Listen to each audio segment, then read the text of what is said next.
So maybe the key participant of our seminar, journals about Mark, maybe a bit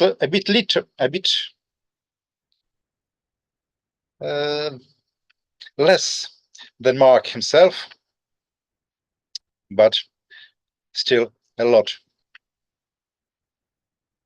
Joel, would you like to say just a couple of words about yourself or the new participants of our seminar?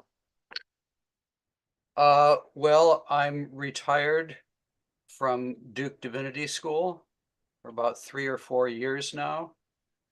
I previously taught at Princeton Theological Seminary and then in Glasgow University in Scotland. And I spent about 20 years writing a commentary on Mark in 2 volumes in the Anchor Bible series. After writing a dissertation on the parable chapter in Mark chapter 4, and then a book on Mark's use of the Old Testament for his Christology. And then for the last, since I finished my Mark commentary in the late 90s, I've been working mostly on parting of the ways between Judaism and Christianity. And я изучал русский язык в средней школе, но я забыл почти все. But I can still understand a little, and I read Russian better than I speak it or hear it. So that's it. Okay, our new participants are the students of Father Irenei, whom you know, Irenei Pikovsky. So probably you can say a couple of words in English about the new faces that you brought to our seminar. Yes. So I would like to present 6 students of the Sretinska Theological Academy. They are studying on the bachelor's degree, and I am the teacher of the New Testament. And exactly this year, we are studying Gospels exegesis. During the summer semester, we emphasized our attention on the synoptic problem, and in this spring semester we are studying different approaches of Gospels exegesis, and most of the students are interested in modern scholarship and exegesis based on the Greek sources, textual critical approach, and of course traditional Orthodox approach. How can we manage with our church fathers and new methods of exegesis? So they are like blank list, not filled by any huge thick volumes of commentaries. So on this ground, we can build new building of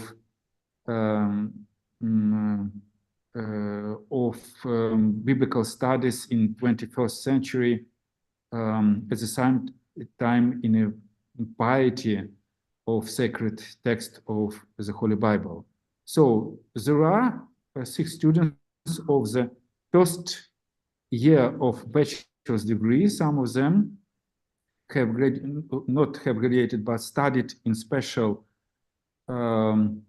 lyceum in Varnitsa.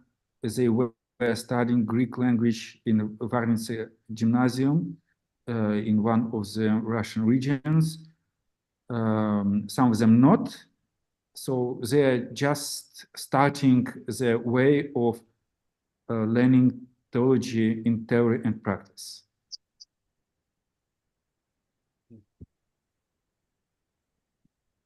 Okay. Thank you very much. Спасибо. I understand that our new participants can also follow our half Russian, half English discussion. Am I right?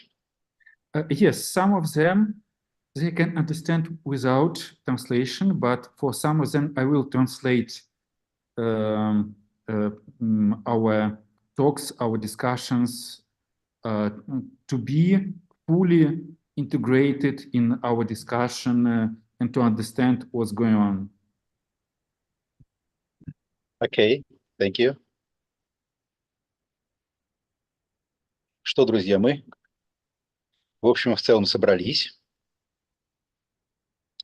И наши обычные участники, и новые участники, к нам присоединившиеся.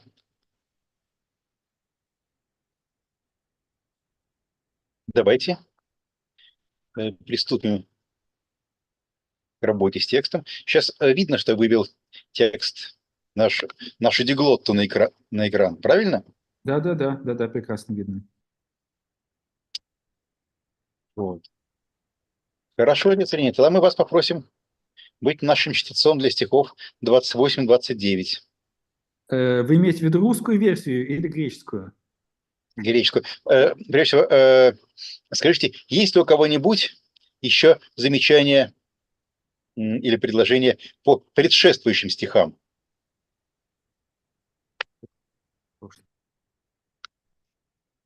Does anyone want to add or to ask something related to the previous verses of this chapter? I wanted to say something about the ending of the previous passage. Let's see, can you go up? Can you move the screen? Yes. Up the What verse would you like to comment? let's see. Keep going. Yeah, okay, stop. Yeah, okay. Okay. So and stop me, Irene, if you want to translate into Russian. So I said something last time, but I want to say more about this question of maybe Mikhail, move it up one more verse. Okay. Okay. So the discussion in verses 22 and 23 about faith. Mm-hmm. So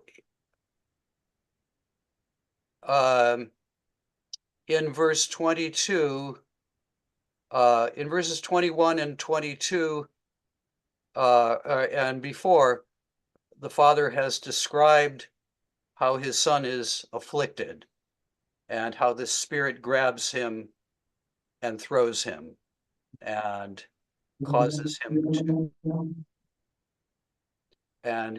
him all sorts of problems. And then he says, verse 22, al e ti dune, oetheson hemin slagnestes. So, but if you can do anything, если ты что-то можешь сделать, help us. And Jesus says, to e dune, panta dunata to pistewanti. And I like the way you've translated this, Yesli możesz, in quotation marks. So he's repeating what the guy said. At dunai, if you can. And probably this is to be understood. If you can, everything is possible to the one who believes. But the exegetical question is, who is to pisteuonti? Irina, do you want to translate now or summarize? So if we will follow a translation which is on the left side, I think it's correctly translated into Russian. Если можешь, то дюне, если можешь. Панда дюната то пистеонти. Всякий, кто все возможно тому, кто верит, верующим. Верующим возможно все. This is probably the Russian translation of this verse. Okay, so yeah. But so the question is, who is ho pisteuon?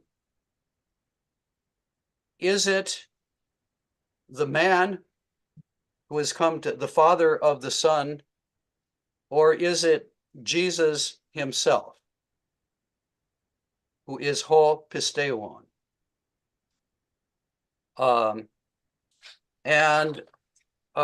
This, it's a similar question, I think, to the one that arises. Mikhail, could you switch, say, for a second to the Galatians? Galatians. Yeah, Paul's letter to the Galatians, chapter 2. Okay. Chapter 2, verse 16.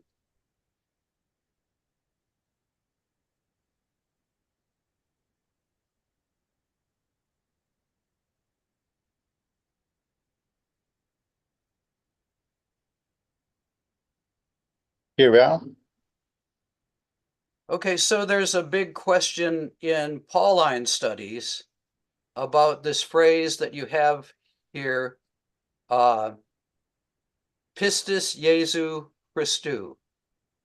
A person is not justified ex ergo nomu. A person is not justified by works of law, but probably amon me here means Allah. Diapisteos Jesu Christou. And the traditional way of understanding pistis Jesu Christou has been through faith in Jesus Christ, taking it as an objective genitive. But recently, several people have been advocating taking it as a subjective genitive. Faith, the faith of Jesus Christ, so that you're not justified by believing in Jesus, but by Jesus' own faithfulness to God. So there's a question about whether it's a objective or subjective genitive. Right? So I think it's similar to, if we can go back to our passage in Mark. Does this miracle happen because of the faith of the man, of the Father? And that's certainly the way the man understands it, because he says in verse 24, I do believe, pisteuo. So he understands the question as one about his own faith. But is that how the author understands it? And I think you can you can come up with a case for both positions, because on the one hand, Jesus, well, on the one hand, the question has been about what Jesus can do, right? To edune, are you able? And so one might say that the answer also has to do with what Jesus can do and how he can do it, so that maybe it means everything is possible to me, and that responds to the question, can you do it? Everything is possible to me because I believe in God and God is working through me.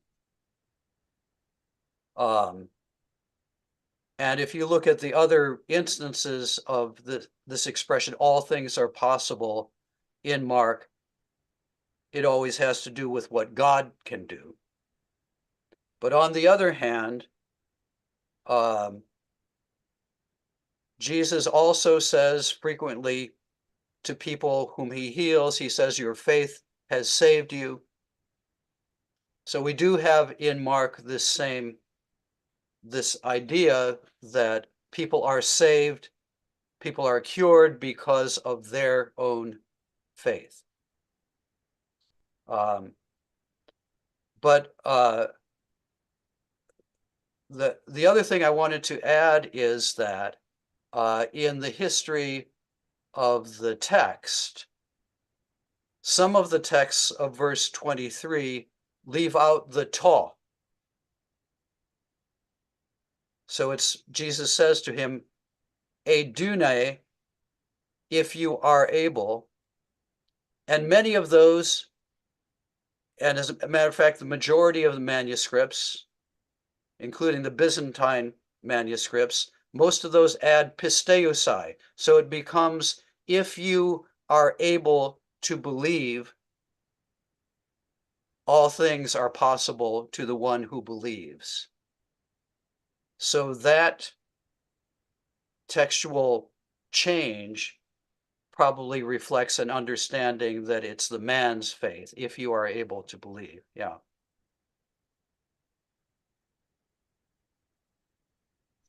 Here, the critical text in the first line and Byzantine text in the second line. Well, We can easily see that how this was open out to a June or June or Junasai. This is morphological change that shouldn't be interesting for us. Mhm. A for a June.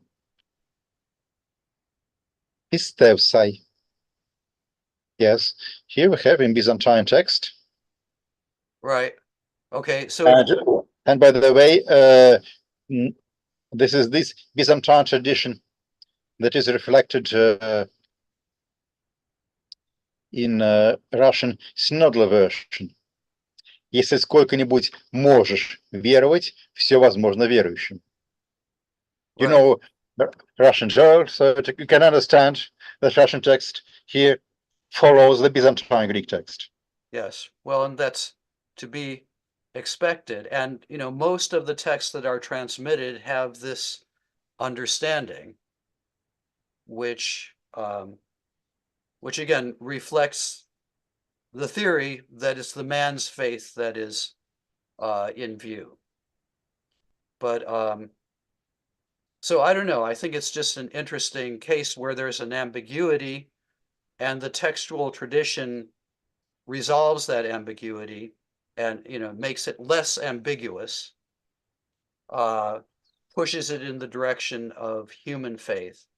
But this becomes, of course, a question with doctrinal implications, about human faith and whether it is something that human beings are responsible for themselves or whether it's a gift of God. and it's sort of a dividing line in the Reformation. And I think that's where a lot of the energy for the debate about the Pauline formulation, pistis Jesu Christou, comes from, sort of these Reformation, post-Reformation questions about faith and to what extent faith is a human action and to what extent faith is a gift from God. So that's it. Zeu.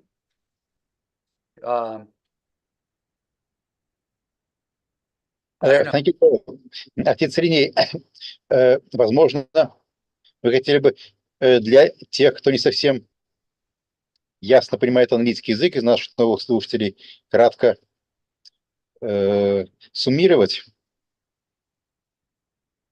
Я уже с этим ребятам своим по ходу нашего обсуждения уже просуммировал суть проблемы. Все понятно. Я могу Спасибо. ее повторить, конечно, сейчас для присутствующих, но я стараюсь по ходу того, как мы обсуждаем, сразу делать перевод и показывать основную суть. Да-да-да. Прекрасно, прекрасно. Большое спасибо вам. Then, Joe, there is no necessity for us to ask Father Rene to translate you after you have finished your comment, because Father Rene does this simultaneously. I am. Okay. An interesting question, which probably we can discuss with regard to this verse, is the meaning of to here. Yeah. Because if we look at the critical edition, my understanding of this to ei dune was that here we have a sort of topic moved by Jesus before, as concerns your phrase ei dune, so that ei dune is treated as a kind of substantive, which marks the topic of the following.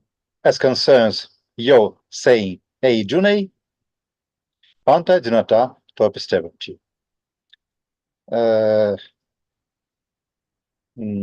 My question is that, to my mind, this is quite logical.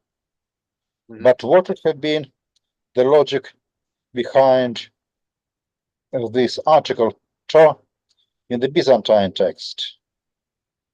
Yeah, I mean, maybe it just marks it as a quotation, though you don't really need it. And I think in many of the Byzantine texts, the to is omitted. So it's just a dunasai pisteosai. So that's yes. But in the one that you have displayed here with the to, I guess it's just like, I guess I would take it as quotation marks. Because Rodeisus epin auto ei dunasai pistevsai. This is an understandable verse, correctly translated in Russian Synodic version. If we read Rodeisus epin auto to ei dune, panta dinataro pisteventi. This is also, to my mind, an understandable and grammatically correct way of saying what I tried to express in my Russian translation. But combination of this exegesis with this grammar is a bit puzzling for me. We have with us some classical philologists, друзья, классические филологи. Что вы можете сказать насчет этого то в византийском тексте, прежде всего?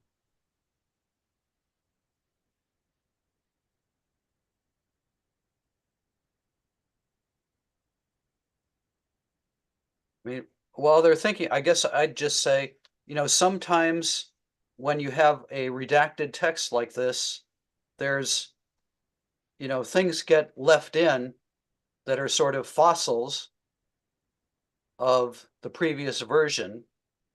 And so it may be, you could just say it's a sign that there has been a scribal addition which has created an awkwardness, which then other later texts omit the awkwardness by omitting the to.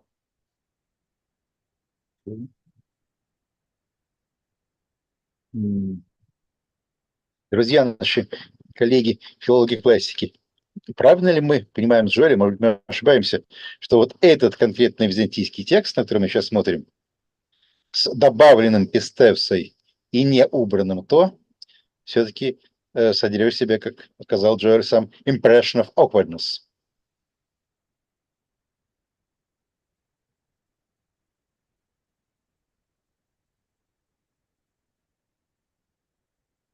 Маша, Елена, что скажете? Ну, да, мне Ну, кажется, я все-таки не филолог, поэтому не выскажусь никак. Ну вы же классик. Нет, я историк. Поэтому... Но вы историк, который занимается вот этим самым грекоязычным миром, разве нет? Нет, я совершенный римлянин. То есть греческий у меня такой, как говорится, не настолько, чтобы судить о том, почему что-то в византийском тексте. Тем более, если бы это еще было какое-нибудь римское право, может быть, но не Хорошо. так. Спасибо. Так красиво и четко прозвучало. Я римлянин. Да. Вот. Маша, а вы что скажете?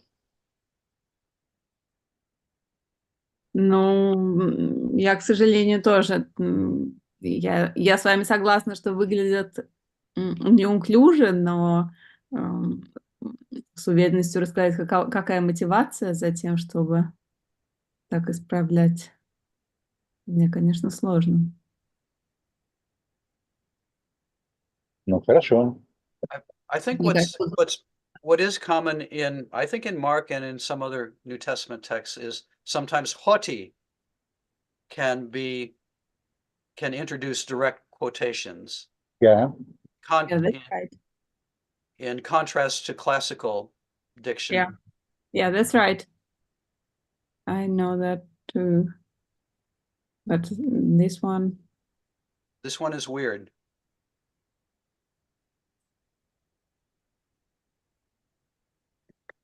Or you should understand the Byzantine text in the following way. If I'm right,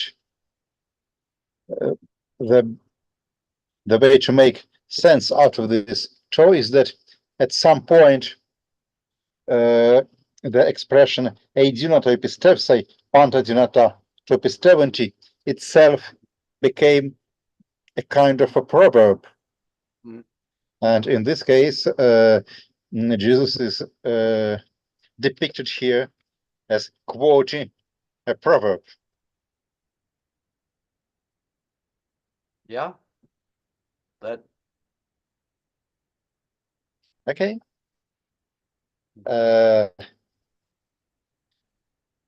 Thank you, Joel, for your comment on the topic of... Yeah, I wrote an article about this for a Festschrift for somebody, and I'll send it to you. You can distribute it to the group. Thank you. Thank you, Joel. Then we can move back to the very last verses of this story, where we also have an important difference between the text of the critical editions and the Byzantine text.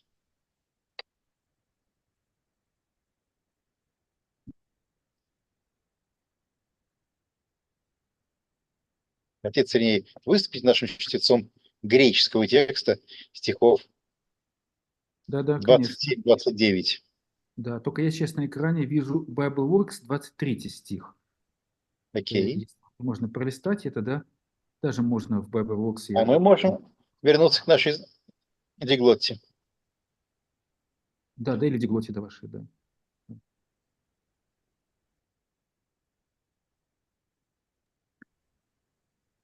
Да, вот читаем еще. сразу же или постишно? Давайте, может быть, тут перекопа маленькая стоит, всего из 3 стихов. Да. Значит, 27, 28, 29, да? А нет, 27 мы уже говорили, просто 28-29, да. 28, 29. Хорошо, 28, 29, два стиха. Так.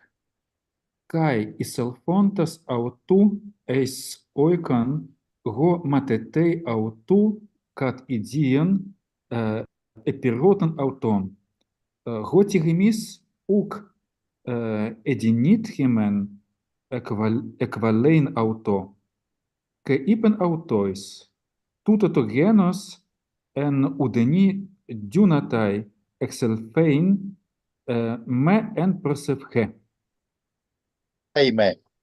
Эйме en prosevhe. Отсутствует слово пост. Да, всем, Привычное для нас. Только да, молитва. да, всем сразу видно, что отсутствует слово пост. Но вначале давайте посмотрим, что можем сказать насчет переводов. Мы обычно это делаем.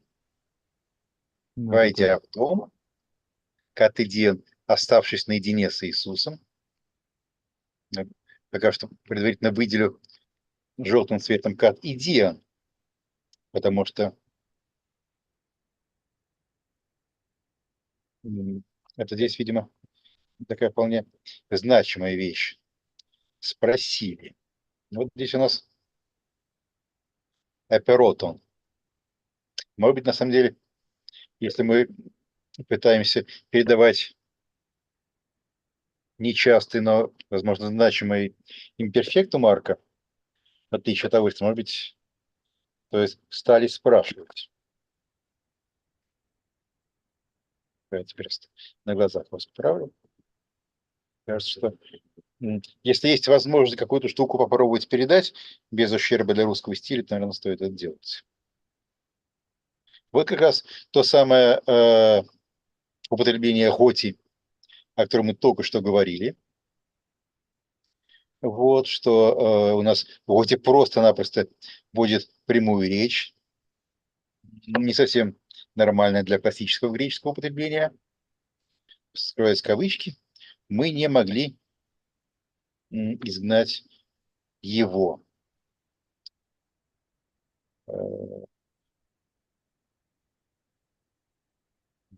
Такое ощущение, что таки стоит здесь добавить какое-то вопросительное словечко. Конечно, если буквально переводить греческий текст, то было бы так, мы не могли изгнать его. Это звучит по-русски совсем странно, да?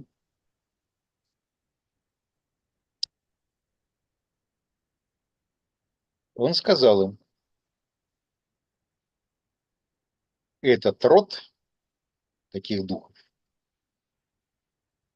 этот вид духов, может быть, наверное, все-таки этих самых духов здесь стоит каким-то образом эксплицитно помянуть, ну, потому что понятно, что имеется в виду не просто то генус, но то, ну, там, скажем, то генус, то он даймонион. Ну, может быть, важно действительно здесь, что перед нами развлечение такое с таким характерным для Марка акцентом на экзорцистской терминологии,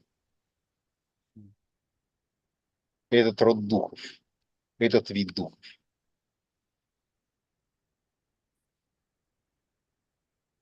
Духов нельзя знать ничем. Но буквально он ничем не выходит Но понятно, что здесь греческое «экселтейн» подразумевает некоторую каузацию этого выхода, да? Нельзя знать ничем, кроме молитвы. Ну вот, я дал какой-то комментарий к своему переводу.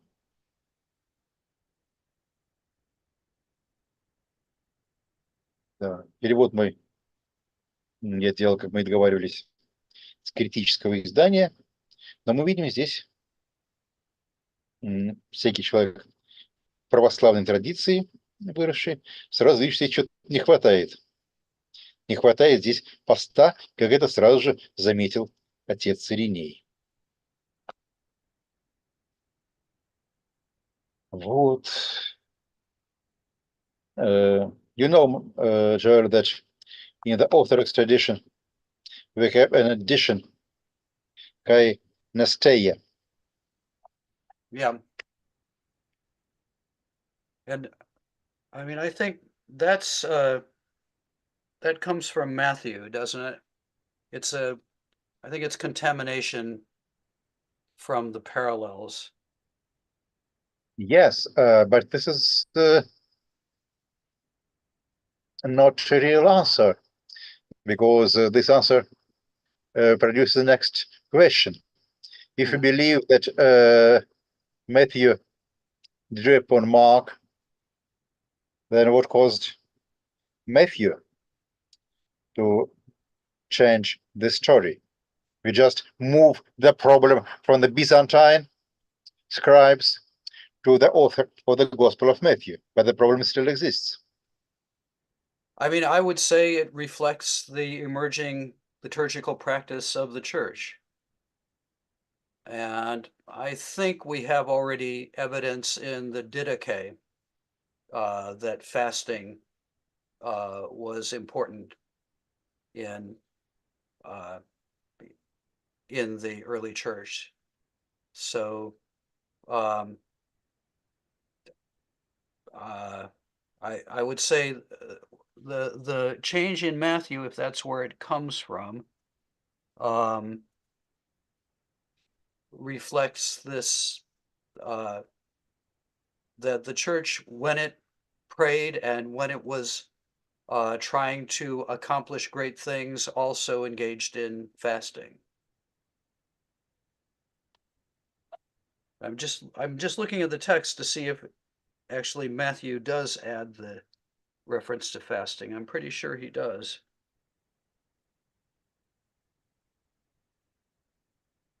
Let's see, verse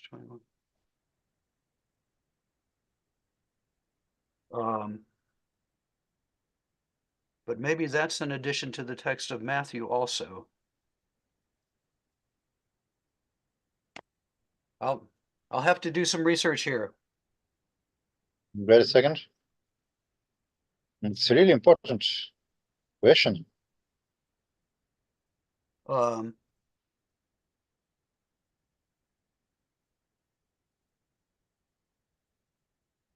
on, let me look at my commentary. It's an interesting thing. At least in the critical edition, the electronic critical edition that I have, we have in Matthew, according to Byzantine text,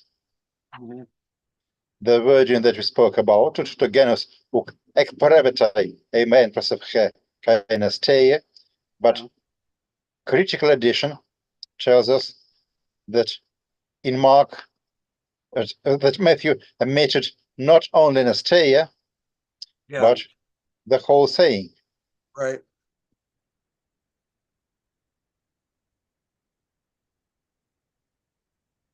Yep. Yeah, so it doesn't come from Matthew now.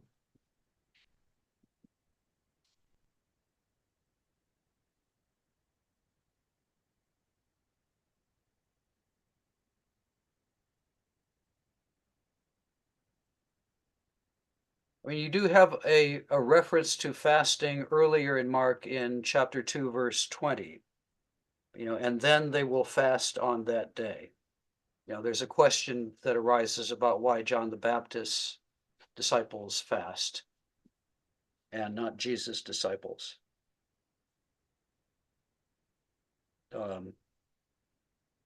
But yeah, I was wrong about that. It doesn't come from contamination from Matthew. Or maybe it comes from Byzantine Matthew, but it's the question where Byzantine Matthew got it is still open. Yeah, and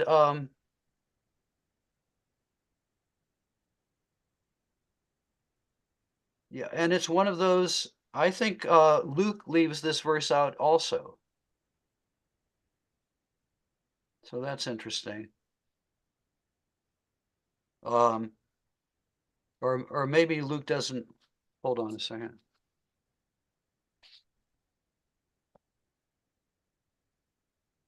Yeah, I mean, Luke leaves out a lot of the ending of this. So in this case, neither Matthew nor Luke has the ending of the passage. Let's look which chapter? It's Luke. In Luke, it's chapter 9, verse 43 is the ending of the passage.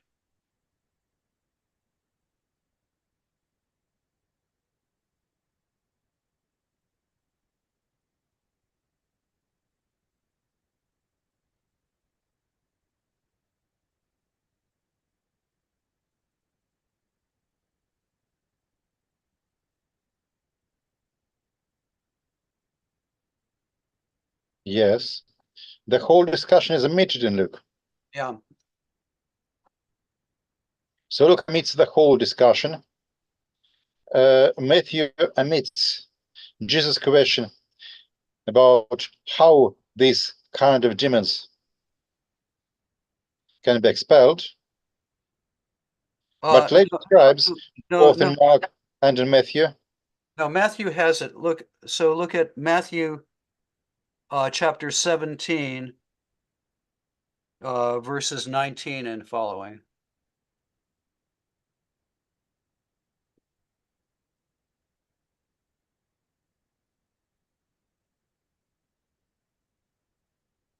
In critical edition,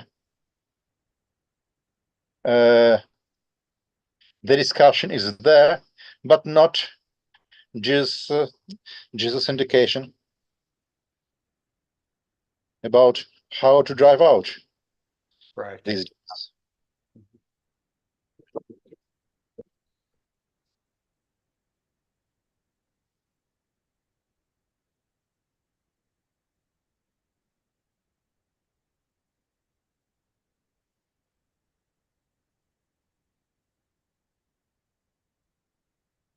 Let me look at the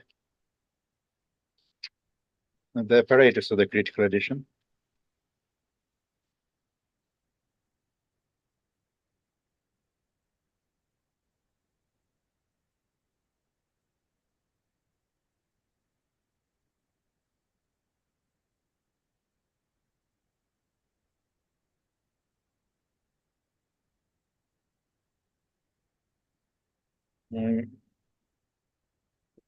Nestle Aland omit this verse because it's omitted in a lot of manuscripts, including the Codex Sinaiticus, Prima Manus, Codex Vaticanus, and quite a lot of other translations. But it is apparently there in P45. Though it says P45 vid, which means that it's not easy to see. It's in the second corrector of Sinaiticus. It's in Alexandrinus. I mean, the attestation for fasting is pretty good, but it's Nestle Aland has omitted it because of the combination of Sinaiticus and B.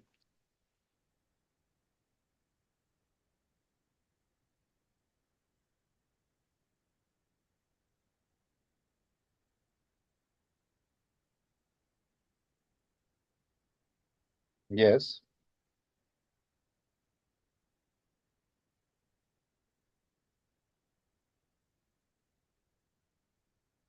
I mean, also, it's easier.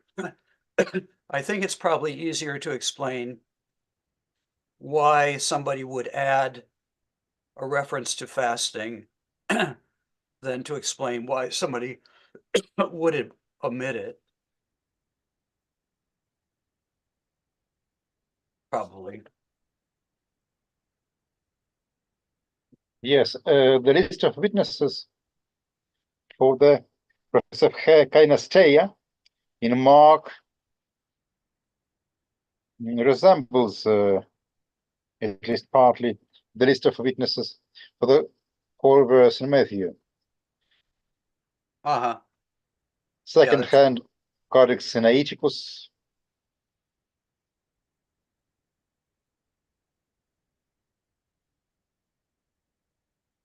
Yeah, that's interesting, isn't it?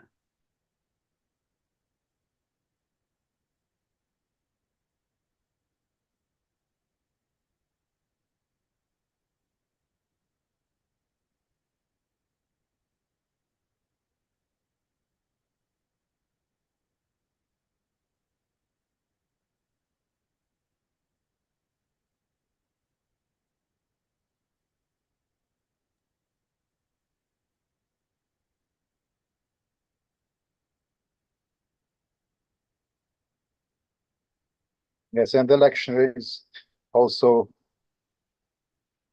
support the Byzantine reading, which is quite understandable. An interesting reference here in the apparatus criticus of the Greek New Testament is a reference to 1 Corinthians 7:5. Mhm.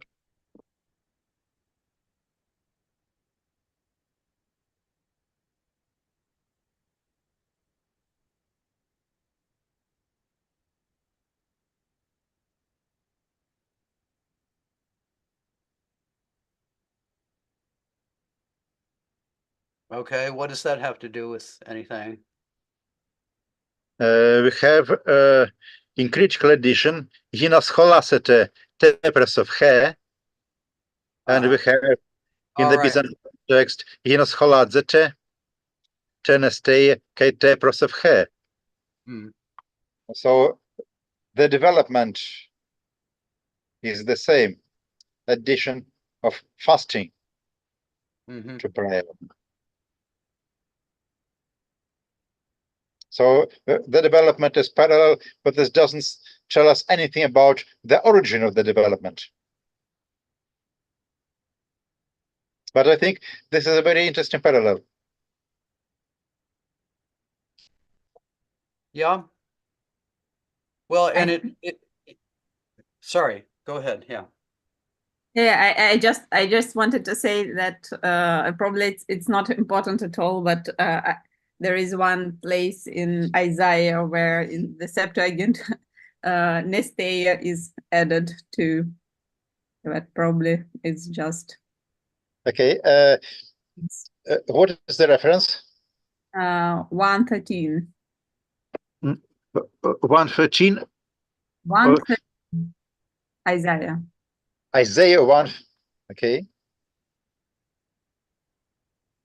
There is a list of fests and festival activities. 13. 13. Okay.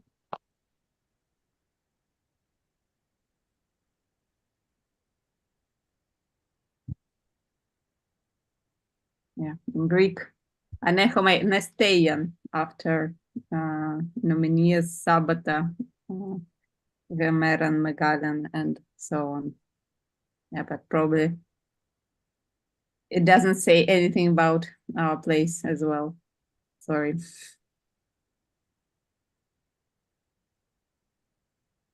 Yeah, But but it's this, interesting. but this is the critical text of the old Greek translation. So this Yeah. is not a Byzantine development, but an early development. Yeah, it should But be. you are right. There is not an easy explanation how on earth oven can be translated as Nasteia. Unless it yeah, except it says lo uchal, I will not be able to, but you could construe that as lo ochel or something. No, Right? I don't think so. Now, we have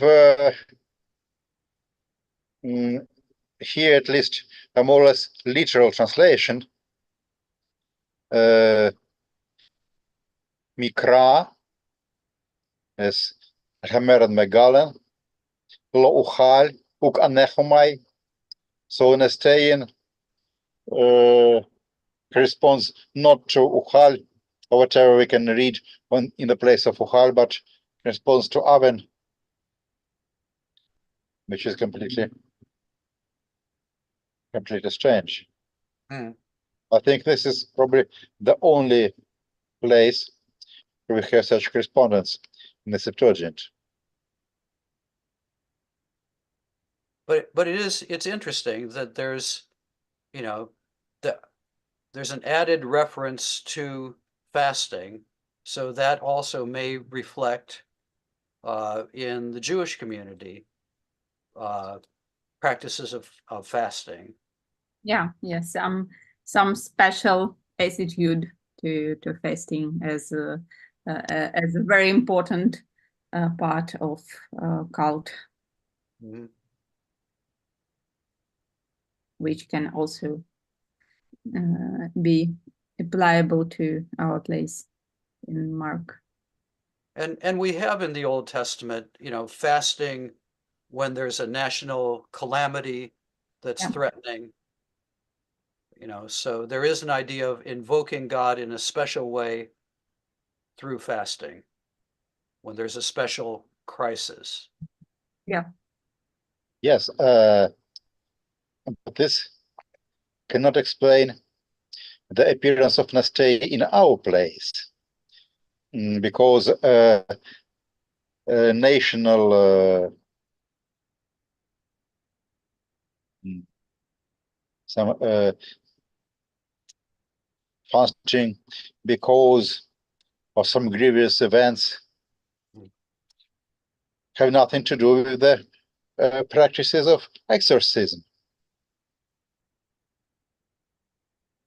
Well, yeah, that's true, but I guess I think that probably fasting anthropologically has always been used, or in a variety of contexts, it's used to try to invoke God's help.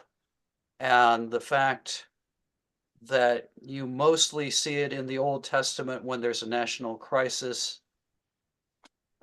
doesn't necessarily mean that people weren't fasting for other purposes, both Do we, personal and more collective. do we have other passages in the New Testament that would indicate that fasting is essential for exorcism? I do not think. I don't think so, no.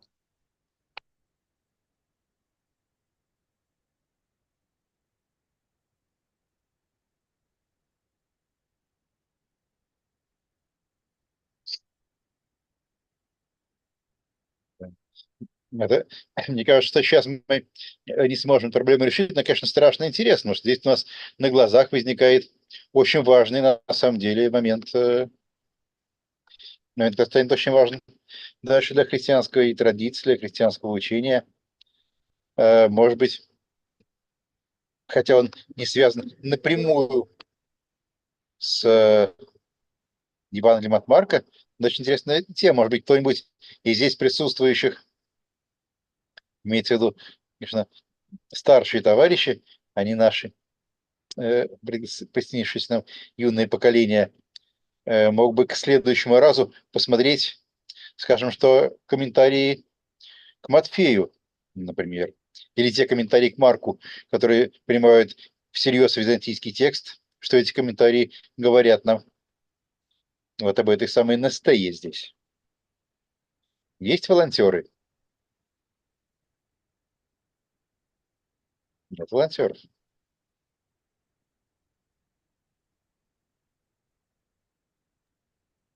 Я могу посмотреть, если нужно. Спасибо, Маша. Это будет действительно крайне интересно. Вот, потому что здесь у нас действительно получается генезис не просто какого-то слова, а генезис просто огромной, очень важной концепции, которая вроде бы у нас там в разных местах. Хорошо, а в Септуагинте хотя бы у нас есть какие-то примеры того, чтобы Настея как-то могла бы помогать именно в изгнании злых духов? Вот Давид здесь, видите, он у нас постится, но это он просит Бога о прощении, немного другое. Понятно, что тогда, когда ты просишь о прощении, то ты постишься и посыпаешь голову пеплом и так далее. Это история с Навуфеем, Навотом. So don't you have in the story where Saul is about to die, the witch of Endor, Yes, she tells him to eat something, right? yes. I mean, I don't think it uses term fasting, but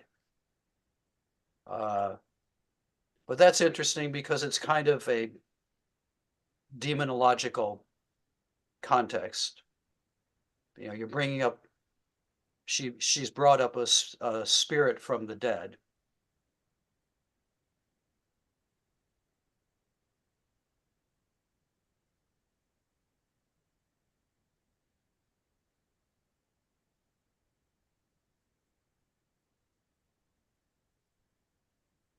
Maybe I'm wrong about that. Yes.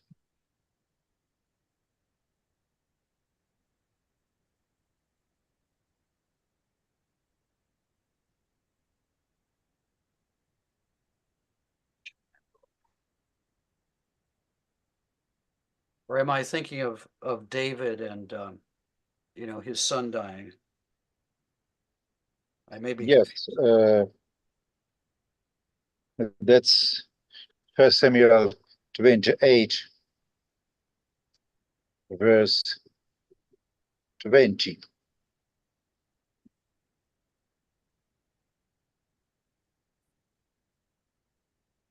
all right. Okay. Uefagen Arton.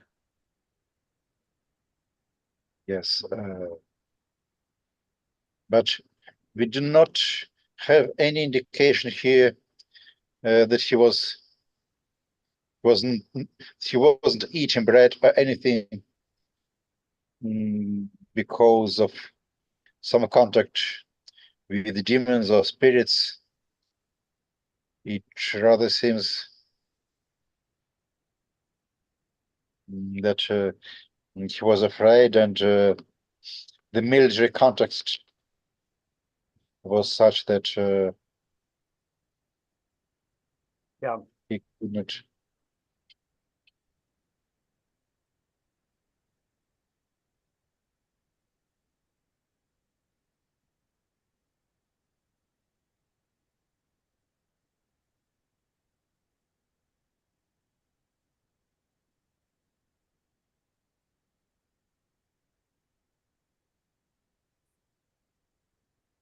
Okay. Лариса, я видел, что вы подняли руку. Да, я хотела сказать, что в довольно раннем тексте Дидахе говорится о том, что тот, кто готовится к крещению, должен поститься.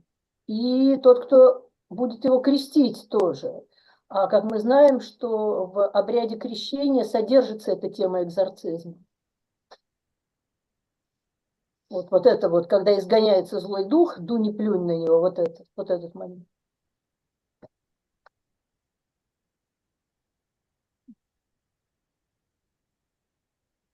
Ну, хорошо. Would you Благодаря. read the essence of that in Auf English, Angliski? The early Christian text Didache contains the testimony about fasting before the baptism. And not only the person who will be baptized, but also those who will baptize him also fasts. And the rite of baptism contains the item of exorcism till now. Yeah, does it contain the exorcistic element in Didache? Or is that, there's other No, evidence of that? No, Yeah. they just mention baptism. Yeah. Right, yeah, that's interesting. I mean, I've thought a lot about this baptism as an exorcistic rite, and you know, sort of tried to trace the history of that. And I think maybe it's important even in the background of some of the passages in Mark that are exorcistic, or uh, or even something like the blind Bartimaeus, you know, where his he sees again, and this sort of illumination terminology is often connected with baptism. So I've even thought that the phrase "your faith has saved you" may come from early baptismal liturgy. So we don't have that in our passage, but maybe we'll get to it some other time. So I think that's really interesting.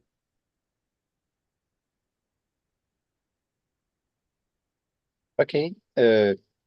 Спасибо, Маш, что вы согласились к следующему разу нам выяснить про то, как у нас здесь появляется настея в наших Евангелиях от Марка, от Матфея. Давайте тогда к этому вопросу мы вернемся подробнее в следующий раз. Что еще здесь у нас есть заслуживающее особого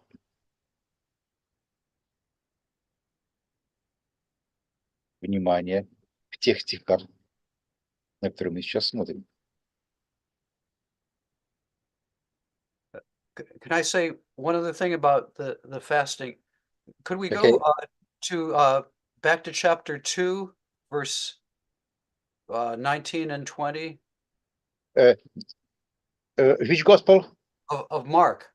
Mark 2, The gospel, Mark. the gospel. The Okay, most important gospel, yeah. okay.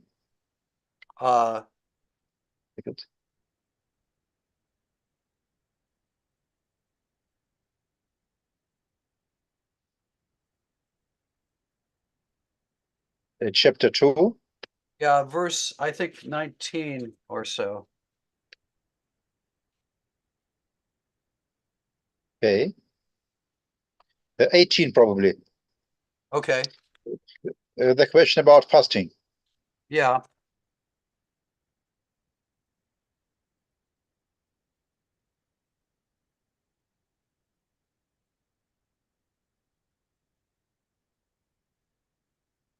Here we are. Well, we're still in chapter 9 on the screen. Ah, okay.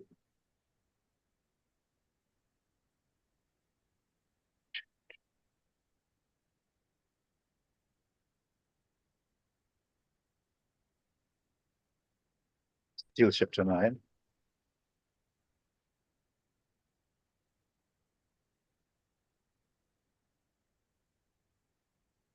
Still chapter 9. Okay, something goes wrong. Well, it's okay. I can just talk about it.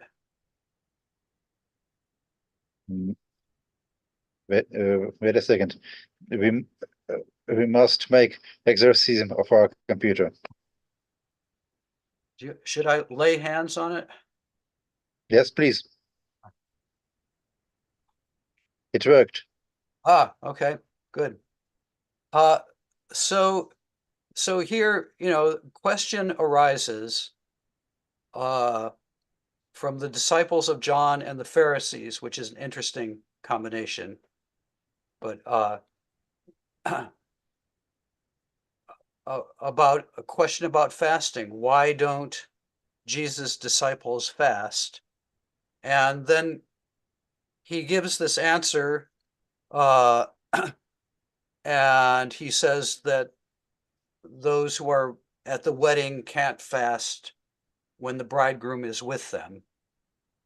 But the bridegroom will be taken away, and then they will fast. So it seems to a lot of people, including me, that the original answer to this is just, look, how can anybody fast when it's the era of messianic joy because the Messiah is here. But then after Jesus's death, that the verse 20 seems like it's moving in a different direction and maybe a later addition to the tradition. And then it opens up the room for fasting in the post-Easter period. So it seems to me here you have a tradition that has developed. The original tradition just says, no, it's not the time for fasting because it's the time of Advent. Whereas, then somebody else has come along later to make room for this for something that developed in the time of the church, namely a fasting practice that probably builds on existing fasting practices within Judaism. The argument in favor of development within the tradition is very well formulated, unless we regard the whole pericope from verse 18 to verse 20 as originating in the early church period and not going back to the time of Jesus. Well, except the problem with that is it seems to me that verses 19 and 20 are moving in different directions. Verse 19 is justifying not fasting. Verse 20 is justifying the reimposition of fasting practices. So, this is all speculation, but it seems to me that they're not from the same level of tradition. Yes, there's all speculation, but still, excuse me, I see here some logic a bit parallel to the Messianic secret. In the time of Jesus, nobody should know that he is the Messiah, but afterwards, in the post-Easter period, this should be proclaimed. And here we have the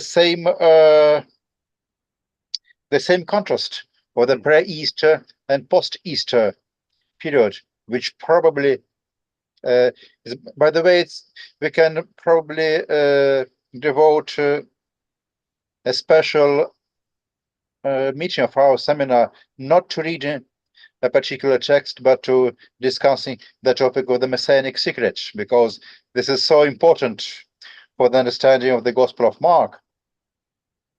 That I think, of course, we as linguists and philologists, we like to read the text word by word and to discuss the text word by word, but we cannot just put aside global issues that are related not to a particular word, but to the whole logic and narrative structure of the Gospel.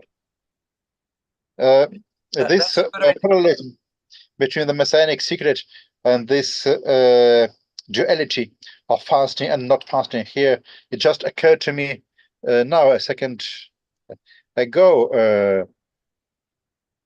Do you think there may be some point in this? Well, I like the way you're thinking about it.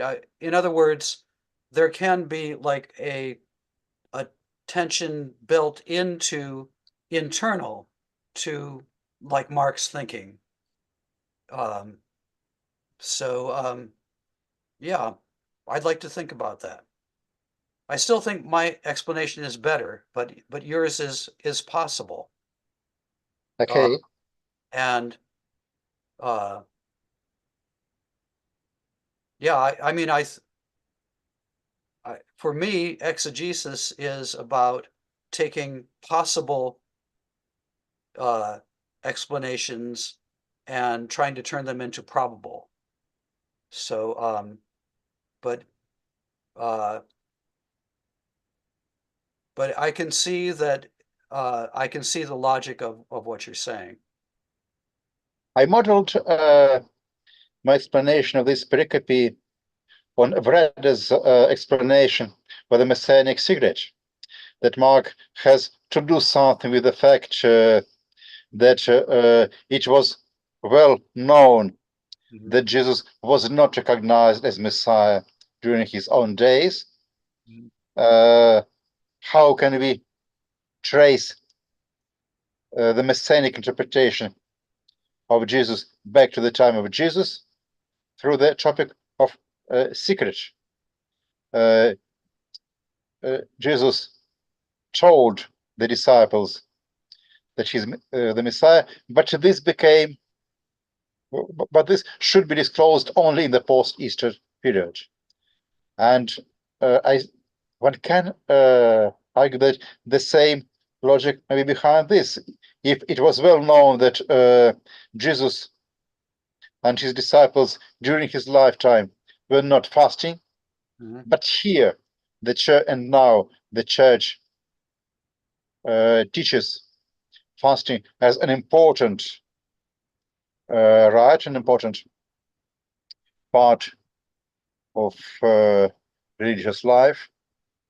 How can we trace this to the days of Jesus? By claiming that he, in fact, that he said, in fact, something about fasting, but in such a way that it should be realized only in the post-Easter time. Yeah, I like that. I think that's possible.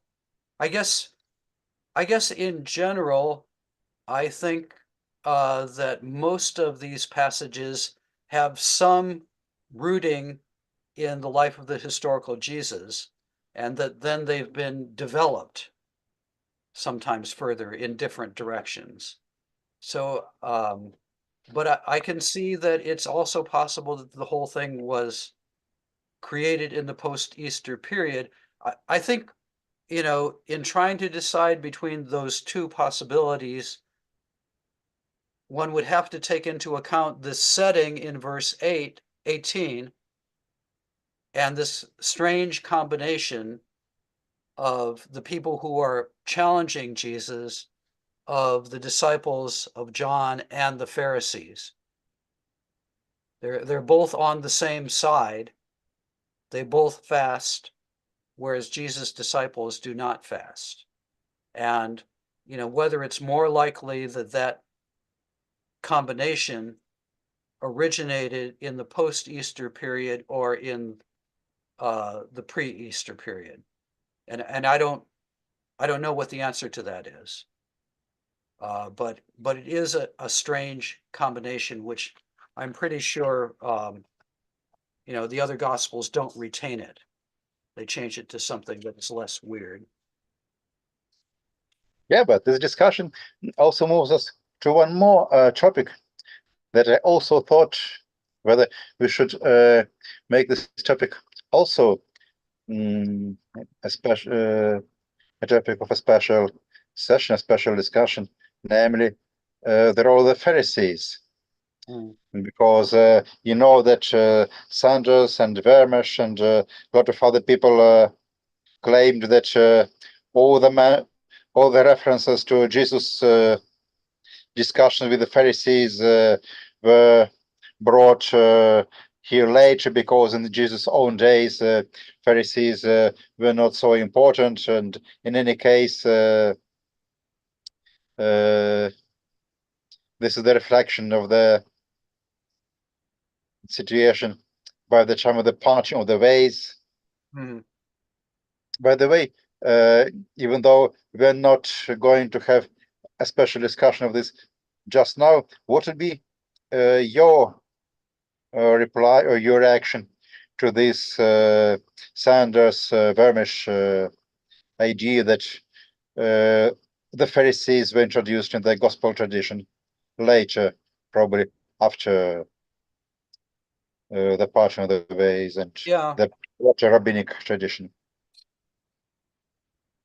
Yeah, I don't know. It's well, it's there's the Pharisees and there's also the scribes, right? And in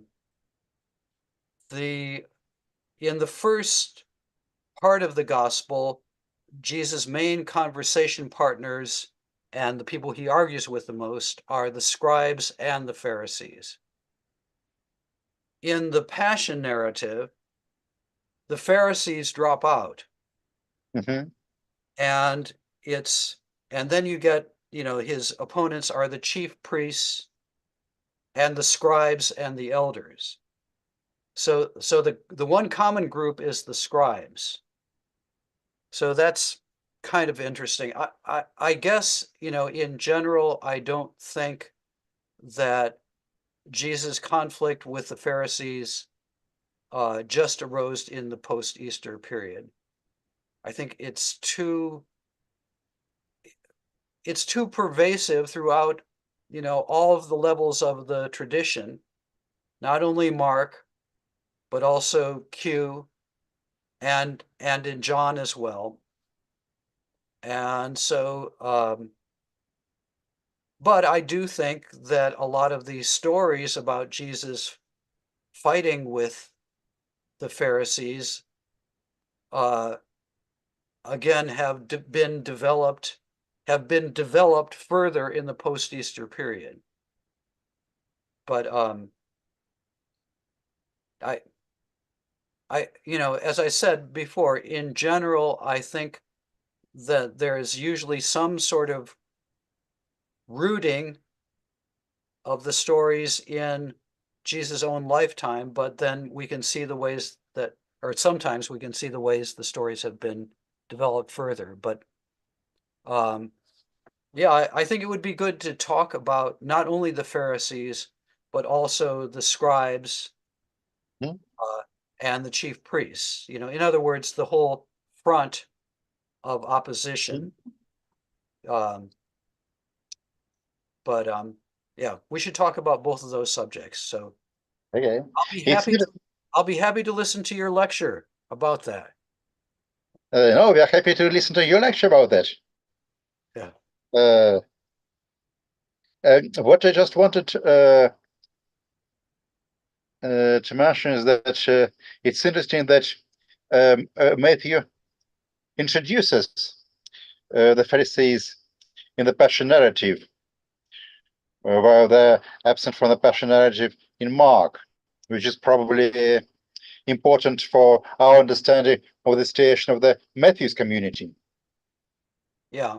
And Matthew sometimes even makes there be a united front between the Pharisees and the Sadducees, which, I think, that probably didn't happen historically, but he sort of views the Jewish leadership as a whole as being in alliance against Jesus.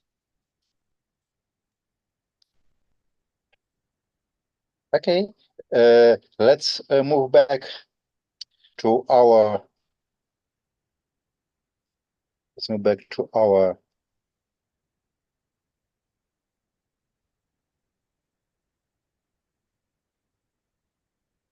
text. We still have a couple of minutes. I think two important items are here.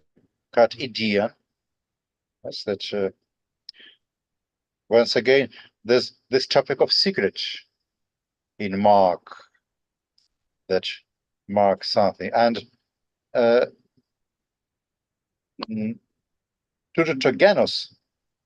the discrimination between different geni of demons is also probably somehow rooted in the practice and lexicon of exorcism, of real exorcism at the time. Would you like to briefly comment on these two items? Well, yeah. What's your translation of Kadidion in? Оставшись наедине. Okay. All right. Well, okay. Kadidion. I mean, I think what is the function of this whole scene? I think generally when you have Kadidion and similar expressions in Mark, it's to move the discussion to something that was of concern to the church. So I would see that that's what's happening here. It's a moral that is being drawn from the story for the church of Mark's own day.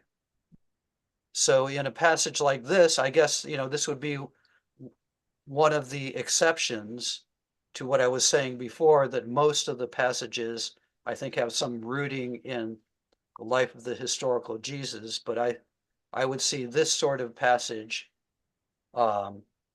as dealing with problems in Mark's community, maybe, of why are our exorcisms not being successful?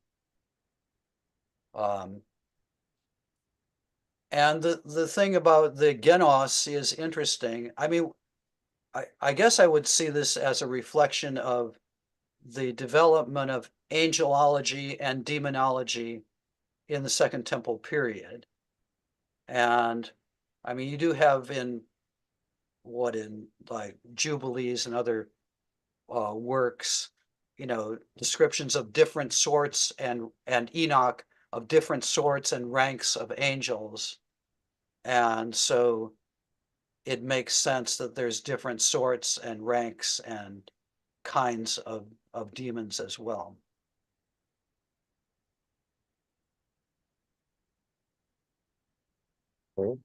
Thank you.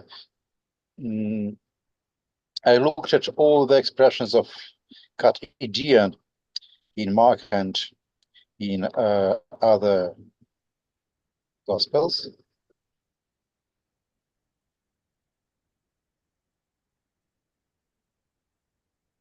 Let's look at Mark. That's the discussion of Proverbs.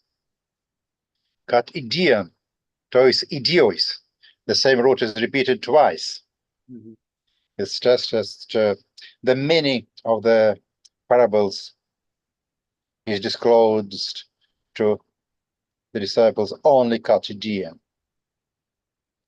Then we have also Katidian in the scene of healing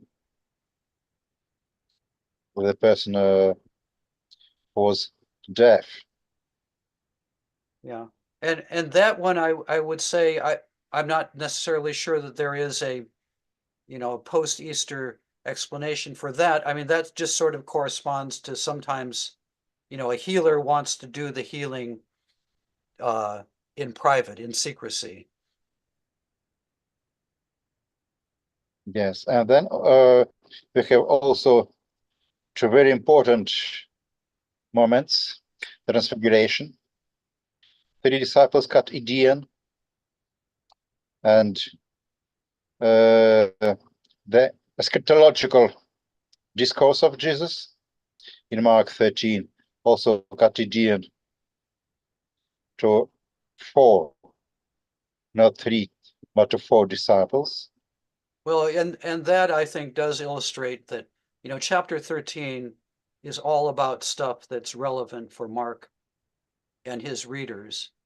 Mhm. And he even puts in later in the chapter, let the reader understand, right? So I think, Yes, of course. yeah. And then we have in the middle of these important things that Jesus discloses to his disciples only Idaean. We have this discussion that we're talking about today. Maybe this is important that you are right that these are topics that are important for the community of Mark, but can we also, following the same Vrede's idea, say that what is described as being disclosed Idaean, this is something that was known, not to be well known in the days of Jesus, but was important for the early church? I think sometimes you can make that case. I don't think it works for all of these instances of Idaean, but what I do think works in all of the cases is that for Mark's readers, they would get a special thrill by seeing the things that Jesus says, I'm only going to tell to a certain select group. So that's, and that does have to do also with the disparity between Mark's time and Jesus' time. What was hidden then is now available to you who are reading this gospel.